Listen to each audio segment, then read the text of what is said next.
Letos bomo premišljevali in molili o odlomkih Božje besede na postne nedelje. In prihodno, se pravi prvo postno nedeljo, bomo v Evangeliju brali zgodbo o Jezusu v puščavi, ko ga hudič skuša in kako Jezus potem, poznamo to zgodbo, na 3 skušnjave 3-krat odgovori z Božjo besedo in na nek način te skušnjave premaga. Bi želel danes z vami na nek način ponoviti 3 poudarke, ki se mi zdijo pomembni ob tem odlomku. 3 poudarke, ki se tičajo ravno skušnjav. Prvi poudarek je ta, da je skušnjava v duhovnem življenju nekaj normalnega. Velikokrat imamo morda pomisliti, da ko se lotimo molitve, ko se lotimo ene bolj resne poti proti Bogu, doživljamo ovire, doživljamo skušnjave, doživljamo vse sorte misli, ki nam prihajajo. In smo lahko kdaj tudi morda pomislimo, ali pa podvomimo, da dobro molimo, da prav molimo, če imam toliko skušnjav, zagotovo je nekaj narobe. Pa je dobro, da se spomnimo, se mogoče vzamemo za pomoč pri spodobu plavalca. Vsak, ki je že kdaj morda plaval v potoku ali pa v reki, ve, da je razlika med tem, kadar se pustim, da me tok nese, takrat pravzaprav ni skoraj nobenega napora potrebnega, potrebno je le toliko, da se obdržim na površini, vse ostalo naredi pa tok. V trenutku, ko pa se odločim, da bom plaval proti toku, pa začutim ves tok reke, ki plava zdaj, ki gre zdaj proti meni in ki ga moram premagati. Podobno je z duhovnim življenjem in skušnjami. Kot nas je že Pater Mijo v začetku spomnil, post je priložnost za spremenjenje, zato da v svojem življenju kaj spremenimo, popravimo, zamenjamo, nadomestimo, naredimo boljše. In vsaka taka pot, vsako tako spremenjenje, vsaka taka odločitev nujno prinese seboj tudi odpor. Po eni strani tisto, kar je v nas še temnega, kar je v nas še grešnega, se temu spremenjenju upira. Po drugi strani pa tudi od zunaj, hudi duh, skušnjavec, ne želi našega spremenjenja in nas tudi od zunaj z različnimi mislimi skuša ovirati. Poudarek, torej, skušnjave niso nekaj slabega. Skušnjave so kvečemo dobre znamenje. Se pravi, če sem resno se odločil za duhovno življenje, potem bodo tudi skušnjave. Dokler so skušnjave, bodimo veseli, pa zadovoljni, ko vemo, da smo na pravi poti. Veliko bolj zaskrbljujoče je, ko skušnjave več. Takrat je potreba, pa se morda vprašati, a še sploh hodimo v pravo smer. Prvi poudarek.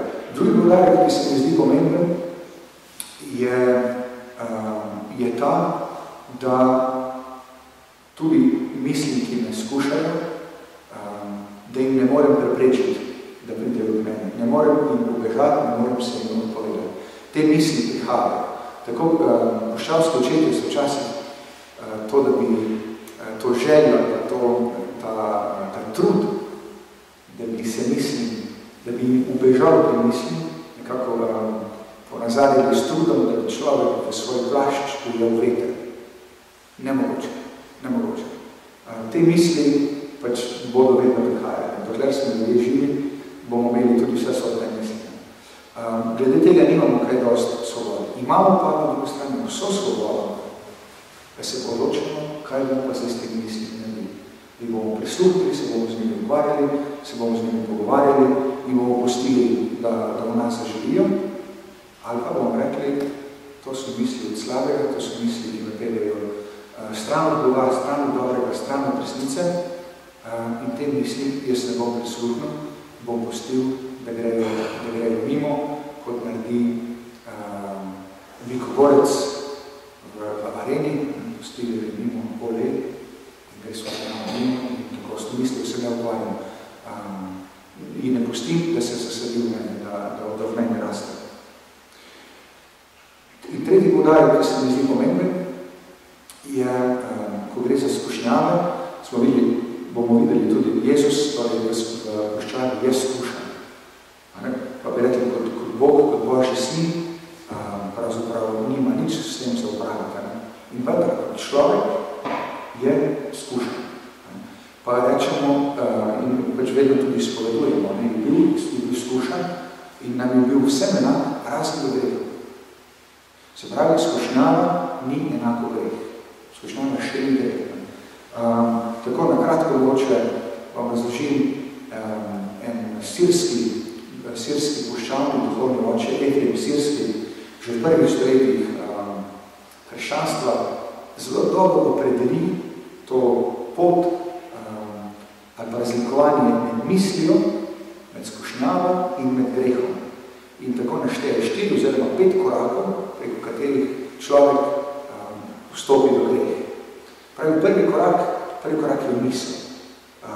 Misel nekaj vidim in to v meni spomeni misel. Grem po ulici, grem tudi čez roko trg in vidim na tleh bankovec za 50 evrov. Vidim bankovec, v meni se zbudi misel, jaz bi ta bankovec pobral. To je prvi korak. Imam 2 možnosti. Lahko rečem takoj, s to mislijo se ne bom ukvarjal, odrežem in grem mimo. Lahko pa se začnem s to mislijo pogovarjati in to je drugi korak. Pogovor z mislijo. Viš, 50 evrov, jaz bi morda lahko plačal še na položnico, da lahko naredil še nekaj dobrega, pa pridem tudi pomisliti, ampak teh 50 evrov ni mojih, da bi bilo bolje, da bi jih pobral, pa ne samo da bi misel pisarno, mogoče bi kdo pogrešal. Ja, ampak vprašanje, če ne bom jaz pobral, da bom nekdo drug pobral, kaj bi še podal, da bi tukaj iskal. Se pogovarjam s to mislijo. Na koncu imam spet 2 možnosti. Lahko odrežem, se rečem, s to mislijo se ne več ne bom pogovarjal, ker me ne pelje dobremu. Lahko pa naredim 3. korak. 3. korak je vedno boj. Če po pogovoru ne prekinem, vedno slej ko prej ta pogovor pride v boj. Ko gre že bolj na tesno. Ne bom, ja pa dej, pa sej, pa kaj je to 50 evrov, bo to pogrešal. Pa ne bom, ker to ni dobro, ker ni prav, ker teh 50 evrov bo ne pogrešal. Pa dej, sej sam 50 evrov,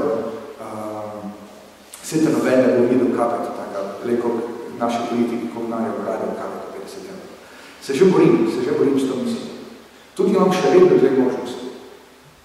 Še vedno lahko te misli rečem ne bom, odrežem, lahko pa privolim. In šele tukaj, in to je potem 4. korak, šele ta 4. korak v resnici je greh.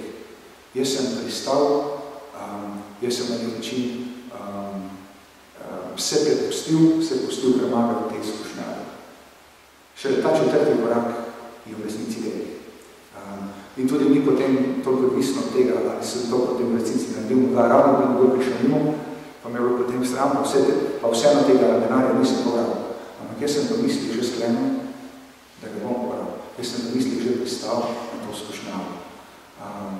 4 korake, da bomo znali tudi mi pri sebi razlikovati, kot rečeno, če post je povabilo na duhovno življenje, na duhovni boj, na bolj podobnen in skušnjave so gotovo bodo prišle, da bi znali tudi mi pri sebi razlikovati, kaj je skušnjava in kaj je greh, da se ne bi sami nad seboj preveč pohujšali in da ne bi sami nad seboj prehitro morda obupali, da je kako veli grešnik sem, samo začel se moliti, pa že imam vse svoje misli. Misel še ni skušnjava, še ni greh. In misel še nič ne pove o meni sami. To, da pride meni, da se meni zgodi antipatija, da ne osebe, še ne pomeni, da bi se predstavil na sovraštvo. Da bi se zgodil sovraštvo do te osebe.